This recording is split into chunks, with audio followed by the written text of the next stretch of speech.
Well, those And are not in the name. yeah, so I'm going to hand straight over to them to kick us off. I won't waste any more time. Hiya, yeah, it's me at first. So I'm Barney from Bluebell Digital. Together with Katie, we're going to take you through how to get new business leads from online marketing. I think we both share the sentiment that obviously it's quite a big topic for a short amount of time, so we're going to be very much kind of top level. Obviously, you can speak to us at any time for any deeper understanding of anything we talk about. I'm going to talk about some links during my presentation. I'm going to share those links in a document afterwards, so don't feel you have to write them down. And we'll have some questions, so please think of some questions, because otherwise we'll look really silly and I will be embarrassed. Right, here we go. Share my screen. Can you see my screen? Thumbs up, good. Okay, brilliant. I'll get started then. So, digital marketing. So, first slide. Helps if I click on it. Right, here we go. So yeah, first slide, just to tell you a little bit about Bluebell Digital and myself. So I've been running this business for the last 7 years. You might notice there's some lovely sunny pictures of California on the left. That's Google's headquarters in Mountain View. I used to work for Google. I worked for Google for 7 years as well, before I set up my business. And I've been in the industry probably for about 20 years. I worked for another company called LookSmart before that, which you probably won't have heard of. But for my sins, I've been doing this quite a long time. Great place to visit. You can visit it if you want to, just head down there or wander around the campus. It's a bit like a university. You can see the bike there. There's loads of free bikes where you can just go around and cycle to meetings. What I didn't appreciate when I went there was that everything was about 2 miles apart. So if you've got a meeting at 11 o'clock and it's 10:57, then you better hurry, because it's quite a long way potentially to that meeting. Just down the right, these are all the things that we do at Bluebell Digital, all the typical things you might expect. PPC, obviously Google stuff, social media management, advertising, copywriting, etc. But we won't dwell on that too much. So to kick off with, I'm just going to go through a number of different things. All of the things are, I would say, fairly actionable. So I've tried to do things which I think you could, potentially do yourself. They're fairly straightforward, as I say, kind of top level advice. Starting off here really with Google My Business.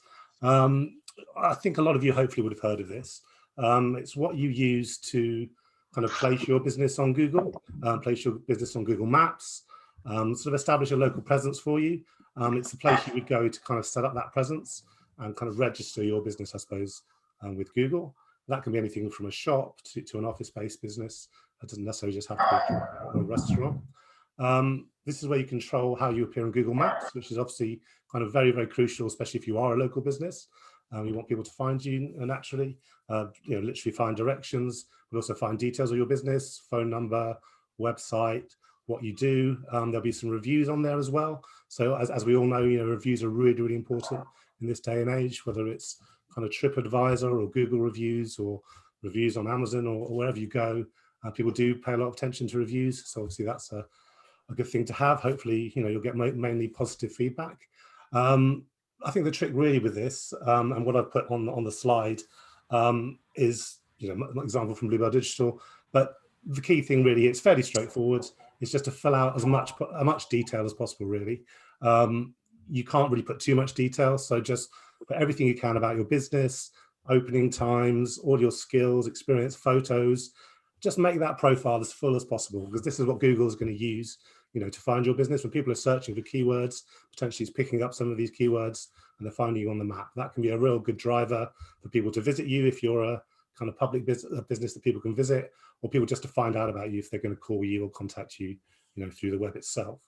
You can also do things, Google's kind of updated this over time, so make it a bit more like social media. So you can do updates, you can do your sort of latest offer, your latest details or news about your company. That's a really good thing to do. Keep it fresh, show people that, kind of open for business. And one of the things you'll see there at the moment is you can put some COVID-19 advice on your business. Obviously, that's quite important at the moment. If you might have been shut for a while, or you're opening up, or you need people to wear PPE or whatever. So you can put all that in there. People know all about that. Also reviews, I mentioned reviews already. So, reviews are crucial. This is where your reviews for Google anyway will be housed. and you can share your review link on social media, for example, get more reviews. Obviously, that again helps to build a positive presence on the internet and attracts people to your business when they're checking you out. The thing about digital is people are going to check you out online.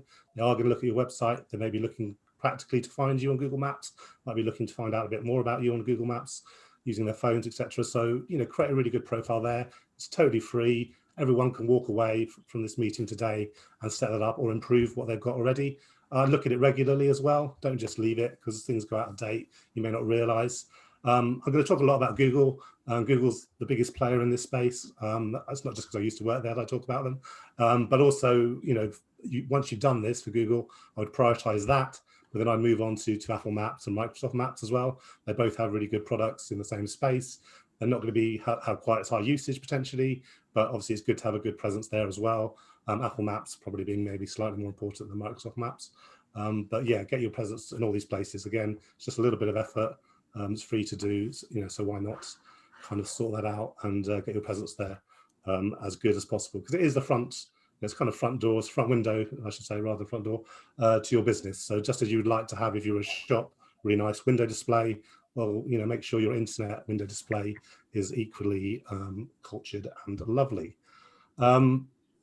Next up in this whistle stop tour of digital marketing, so Google Ads. I imagine a lot of you, kind of know what Google Ads are. I know we've got some other marketing companies in the room that will obviously know all about this. It's just really a very, very simple way, to get your business in front of people. Obviously, it's advertising, it's paid, it's not free like the last option. Google dominates the search engine landscape, but it typically has anywhere from 80 to 90% share of most country markets.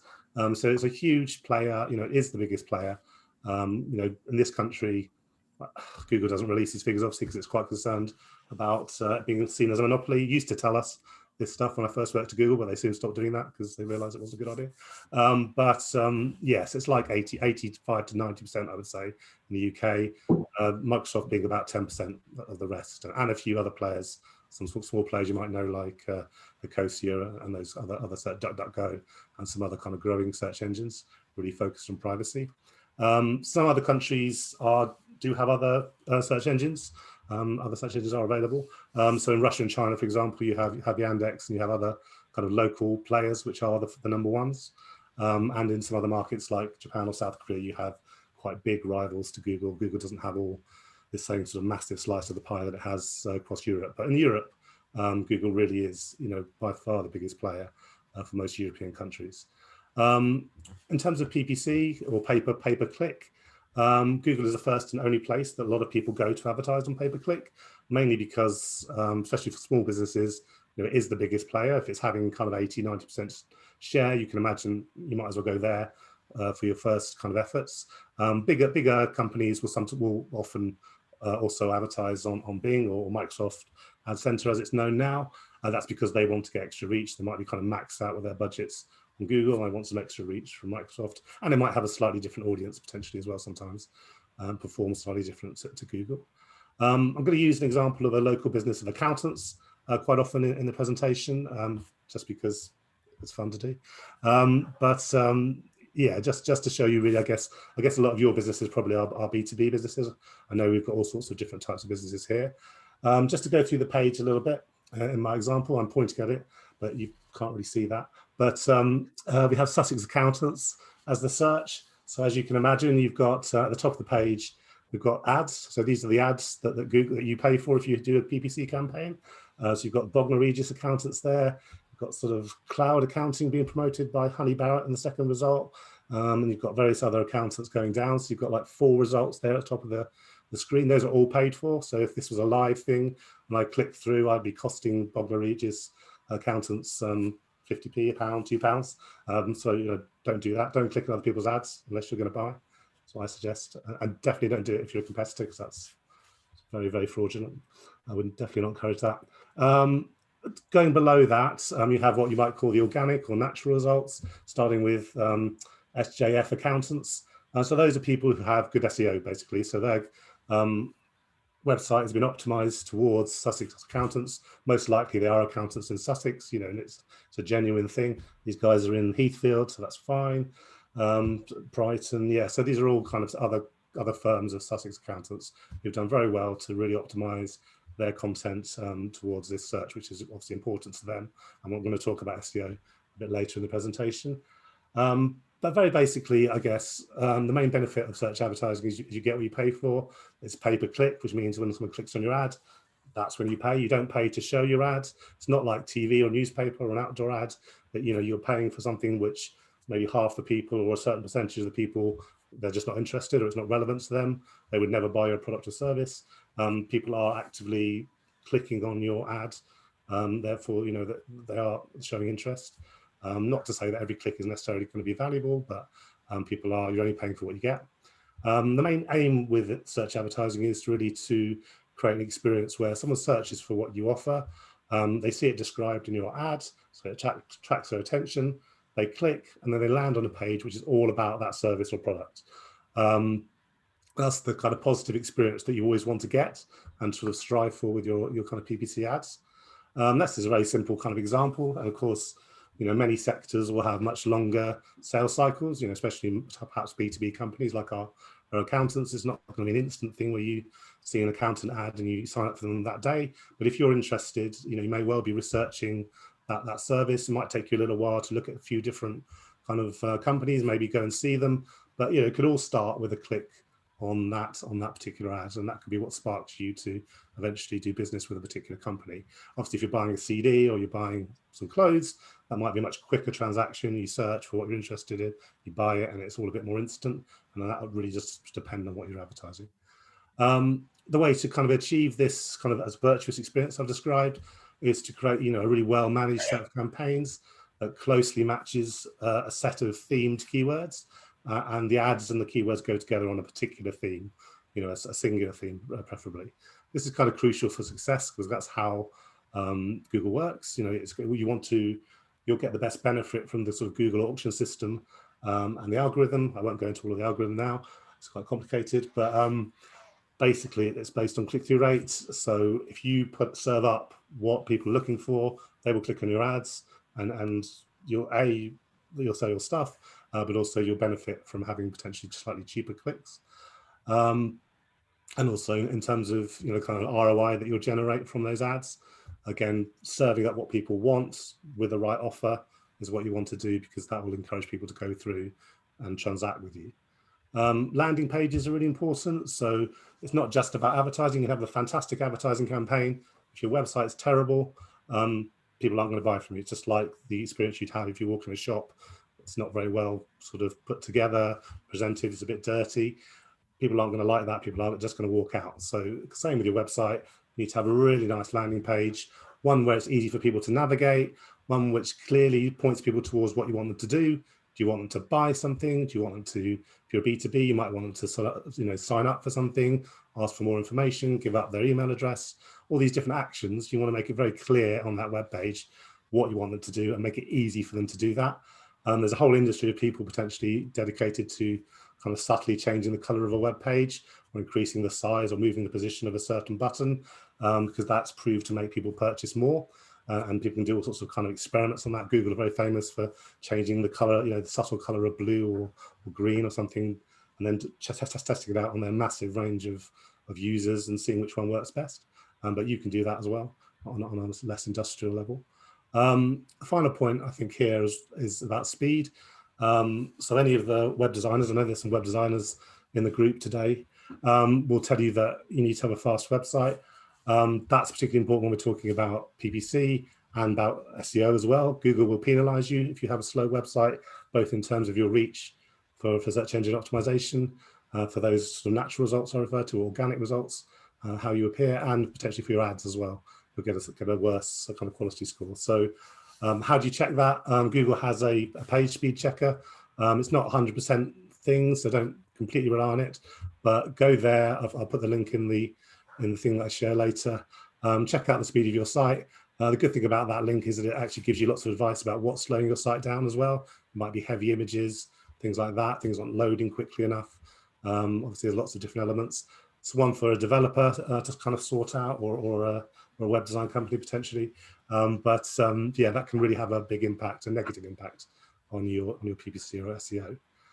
Moving on to SEO. So next slide. Here we go. Oh, I've got social. Oh, sorry, I've got SEO here. Skipped across that. So SEO, yeah, really important. Some people might kind of talk about SEO being kind of free traffic. That's not really free, because the efforts you have to put into it, take up time. They might involve writing or optimizing your page. Stands for search engine optimization. You might hear traffic called organic traffic. That's not because it's trying to really healthy or good for you, but just to make the distinction between organic or free traffic and traffic that you get from Google Ads, which is paid traffic. So organic, free, SEO potentially, Google Ads, is paid clicks, paid traffic. SEO is just the art of making your website as visible as possible on Google. So getting your website to appear as high, and the #1 position is often what people talk about. That may not be very achievable for everything. Obviously, really popular keywords, lots of people want to appear #1. What you're really aiming to do is have a really good website structure, quality content, and links from relevant websites. That will give you a kind of decent visibility across a range of relevant keywords. So you're looking for a kind of holistic approach. Obviously, it's lovely to be #1 or even top 5 or top 10. And you might be that for your brand name, and you might be that for certain things that you do, especially if you do something that's quite niche. But really popular big keywords, which lots of people are interested in. People are vying for that attention, and lots of people might be working on SEO for your competitors as well. It's a competitive thing. It's an ongoing process. It's very closely linked to your content strategy. Results can start to improve fairly quickly, maybe within weeks, but it's not an overnight thing or a one-off process. You need to be kind of paying attention to this over time. Your first step might well be to brainstorm a keyword list. I've got an example here, very basic example of my ideas of what accountants do. Sorry for that, any accountants that are here. But yeah, this word cloud is kind of things around accountancy that you might be interested in appearing for. And then, you come up with this keyword list, and then you need to kind of make an assessment of where you stand. Now, there's a number of sort of paid products you can use to do that. I would use something like Moz, or you might use SEMrush. They can be, I don't know, about $100 a month, and you put your keywords in there. That will tell you where you rank at the moment on Google. So this keyword's #1, this keyword's #5, this keyword's number 51, etc., etc. So you'll see all the different ranks for your keywords. That can allow you to actually get a grip on where you are and where you can improve, and it can see, what can you do, which areas do I need to improve on, where am I not appearing at all, where am I quite poor. Once you've got that information, you can really look to both optimize your current website. I've got some links on how to do that in the document, and find out, and you'll do that by getting the right page structure, using your keywords within your text, tagging up photos, that kind of thing, improving your descriptions, your meta descriptions. If you don't want to pay for tools, there is a kind of free option. You can just search on Google. So obviously you can search on Google and see where a keyword is. That's a slightly more laborious process, but obviously that is completely free, and you can work out where you stand. One really important thing to understand, and I think most people would appreciate this, but I've certainly had clients who don't appreciate that. If you don't have any content about something, if you literally don't have that word or that concept anywhere on your website, it's fairly unlikely that Google's going to rank on Google for that. So you do need to write about the things that are important to you. You generally need to have some text content about that. Videos and photos are great as well. But yeah, if you don't talk about subjects, there's no chance you're going to appear on Google for it. So bear that in mind. Things that are important to you, create really good content around those. That will help you. Also, just going back before we move on, SEO and PPC should go together. So there should be a strategy really. PPC can maybe fill in the gaps where you're poor on SEO, for example, and that can be a really good way for those two things to kind of work together, covering SEO and PPC. PPC being something you can start up straight away, set up accounts afternoon. Quick look at social media. So just some lovely pictures of all the founders of some of the big platforms, mainly so I can show you Jack Dorsey's lovely beard. He seems to have turned into sort of billionaire hipster. Lots of white men have founded tech companies. I don't guess that's not a surprise, but there we go. Twitter. So Twitter is a really good place, I think, and I included it here because for accountancy, B2B business, I would look at probably Twitter and LinkedIn as my primary platforms, possibly use Facebook as well. Facebook being great because of its kind of local reach and because it's such a big network to use. But I'm a big fan of Twitter. I like it personally as well as for business reasons. It's a good place to build a community around your brands. It's fairly easy to build up a following quickly and for free with a bit of effort. You'll find there's a community around most sectors that you might be in. So you'll find influential people there. You find journalists, you'll find people within your industry. Twitter is no longer one of the biggest social networks necessarily, but it is influential and it is popular with prominent people. And you would have seen, obviously, the likes of Donald Trump get kicked off it. It's a place to find breaking news and chatter around things that are happening right now, entertainment, sport, politics. Obviously, there's negative side as well. There is trolling and there is abuse because it is basically a public platform. So what you write there, people are going to see. You can private message, but that's about the extent of that. It's mainly a public product. You'll see I've just highlighted a few kind of good tweets and there, quite nice examples from local accountancy firms, Swindles and Warren House and these people. When I did this, it was the budget last week when I was putting this together. So you can see quite a few of them are tweeting about the budget. Good example, getting on top of a really big thing for them. People are going to come to accountants for advice on the budget. They're getting that message out with their stuff. They're probably pre-prepared some stuff that they knew was being announced. Obviously, they've got to kind of run and create maybe some content, some tweets around it on the day. That's a great use of Twitter and a really good example of where you might use Twitter for that kind of breaking news, those kind of contemporary events, things that are happening right now. Video and images help you to stand out on Twitter because it's a lot of text. So as you go through your phone, if you have a nice video or a nice photo, that helps you stand out. Social media is not just a selling tool.